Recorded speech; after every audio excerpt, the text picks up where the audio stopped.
can fly.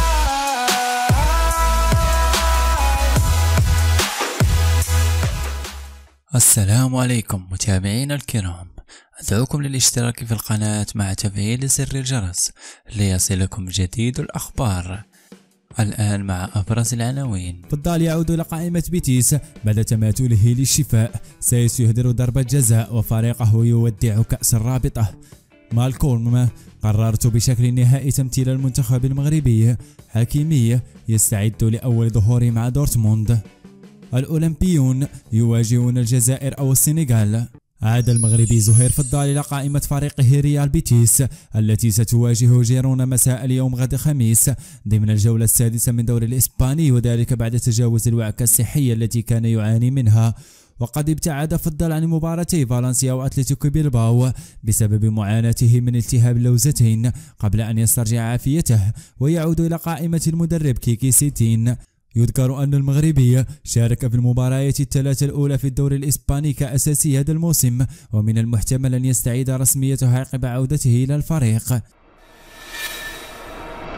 في ثاني مباراة يخوضها كأساسي هذا الموسم مع ويرهامبتون، تجرع رومان سايس مرارة الخروج من المسابقة كأس الرابطة للمحترفين الإنجليزية إثر سقوطه بركلات الترجيح أمام ليستر سيتي بعد انتهاء اللقاء بالتعادل السلبي. وأهدر الدولي المغربي ضربة جزاء ضمن حصة ركلة الترجيح التي آلت للثعالب في آخر المطاف، مثله مثل زميلين آخرين في فريقه، وهو ما أخرج الفريق من الدور الثالث للمنافسة كأس الرابطة.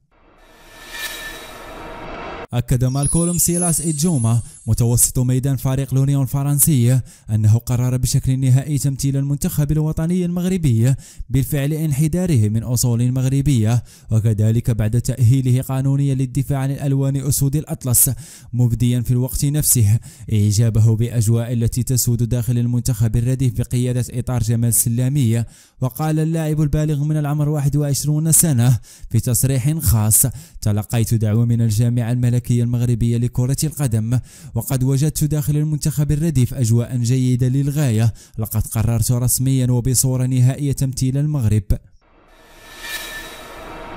من المنتظر أن يظهر أشرف حكيمي لأول مرة مع دورتموند في مباراة رسمية هذا الموسم بعدما تابع جميع اللقاءات السابقة من دكة الاحتياط دون مشاركة تذكر.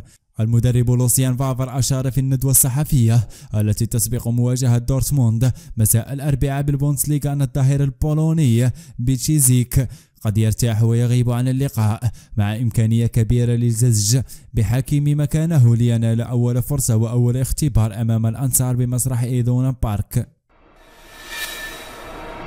يواجه المنتخب المغربي الأولمبي في مباراتين وديتين في 12 و 15 أكتوبر المقبل المنتخب الجزائري أو السنغال بملعب البلدية بالجديدة.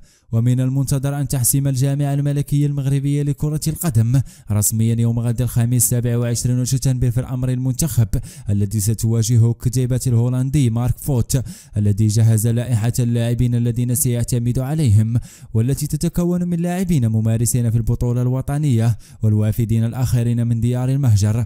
يذكر أن الجامعة الكرة راسلت منذ أيام نظيرتها السنغالية، ولحد الآن لم يتم التوصل لاتفاق، ما جعل مسؤولين الجامعيين المغاربة يفكرون في برمجة لقاء مع الجزائر في انتظار الحسم في الموضوع بصفة نهائية.